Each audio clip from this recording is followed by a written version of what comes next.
നമസ്കാരം. ഇന്നലെ ഞാൻ പറഞ്ഞ റെക്ടിവെയറിനെ പറ്റിയാണ്. RR യൂണിറ്റ് അഥവാ റെക്ടിവെയർ, അതല്ലെങ്കിൽ RR യൂണിറ്റ്. ഈ കാണുന്നതാണ് RR യൂണിറ്റ് അഥവാ റെക്ടിവെയർ.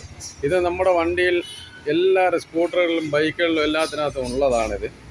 ഇതിൻ്റെ ജോലിയെന്ന് പറഞ്ഞാൽ നമ്മുടെ ബാറ്ററിയെ ചാർജ് ചെയ്യിപ്പിക്കുക എന്നുള്ളതാണ്. എന്ന് പറഞ്ഞാൽ നമ്മളെ ബാറ്ററികൾ വെക്കുമ്പോൾ റീചാർജ് ആവുന്നതിന് വേണ്ടിയാണ് ഇത് കൂടുതലും ഉപയോഗിക്കുന്നത്. റീചാർജിന് വേണ്ടി അതേണക്ക് നമ്മളെ ഹെഡ്ലൈറ്റ് നല്ല പ്രകാശത്താൽ കത്തുന്നതിന് വേണ്ടി ചില ആൾക്കാർ ബാറ്ററി കടയിലൊക്കെ പോയി പുതിയ ബാറ്ററി മേടിക്കും.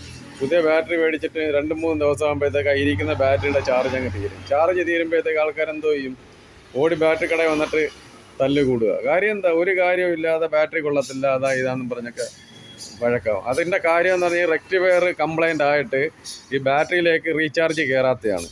ബാറ്ററിയിൽ ഉള്ള ചാർജ് അങ്ങ് 2-3 ദിവസം സെൽഫ് അടിക്കുമ്പോൾ അങ്ങ് തീരുന്നു. അന്നേരത്തേക്ക് ഈ ബാറ്ററി കംപ്ലൈൻ്റ് ആണെന്ന് പറഞ്ഞ് അവർ വീണ്ടും ചെല്ലും. പക്ഷേ അതായിരിക്കത്തില്ല കംപ്ലൈൻറ്റ്, കൂടുതൽ ഈ റെക്ടിവെയർ കംപ്ലൈൻറ്റ് വരുന്നതാണ്. അത് നിങ്ങൾ പ്രത്യേകം ശ്രദ്ധിക്കുക. ബാറ്ററി കടയിൽ പോയി കിടന്ന് അടികൂടേണ്ട കാര്യങ്ങളില്ല. അതാദ്യം നിങ്ങൾ ഒരു വർക്ക്ഷോപ്പിൽ കൊടുത്ത് ഇത് റെക്ടിവെയർ ചെക്ക് ചെയ്യിപ്പിക്കുക. ചില വർക്ക്ഷോപ്പുകാർ പിന്നെ ഇത് വഴക്കാവണ്ടെന്ന് പറഞ്ഞ് വേറെ ബാറ്ററി എടുത്ത് വെച്ച് കൊടുക്കും. അതും വെക്കുമ്പോൾ ഇത് തന്നെയാണ് അവസ്ഥ. അന്നേരം ഈ റെക്ടിവെയർ പോയി കഴിഞ്ഞാൽ നമ്മളെ ബാറ്ററിയിലേക്ക് ചാർജ് കയറത്തില്ല.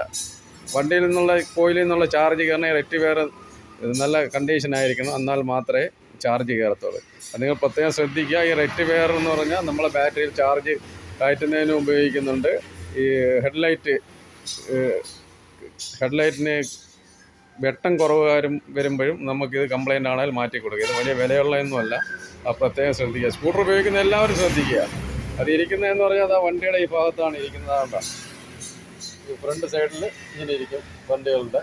അത് നിങ്ങൾ പ്രത്യേകം ശ്രദ്ധിക്കുക. ഈ റെക്ടിഫയർ ബാറ്ററി കംപ്ലൈൻറ്റ് എപ്പോഴും കാണിക്കുന്നുണ്ടെങ്കിൽ അതിനൊക്കെ ബാറ്ററി എത്രയും പെട്ടെന്ന് എടുത്ത് കളയേണ്ട കാര്യങ്ങളൊന്നുമില്ല. ചിലപ്പോൾ റീചാർജ് ആവത്തില്ല ഇത് കംപ്ലൈൻറ്റ് വന്നു കഴിഞ്ഞാൽ.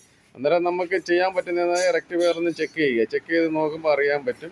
അത് ഏതെങ്കിലും നല്ല വർക്ക്ഷോപ്പുകളിൽ മെക്കാനിക്കുമാരെ കൊടുത്തു കഴിഞ്ഞാൽ ഇലക്ട്രിക്കൽ പണിയുടെ അറിയാവുന്നവരെ കൊടുക്കുക.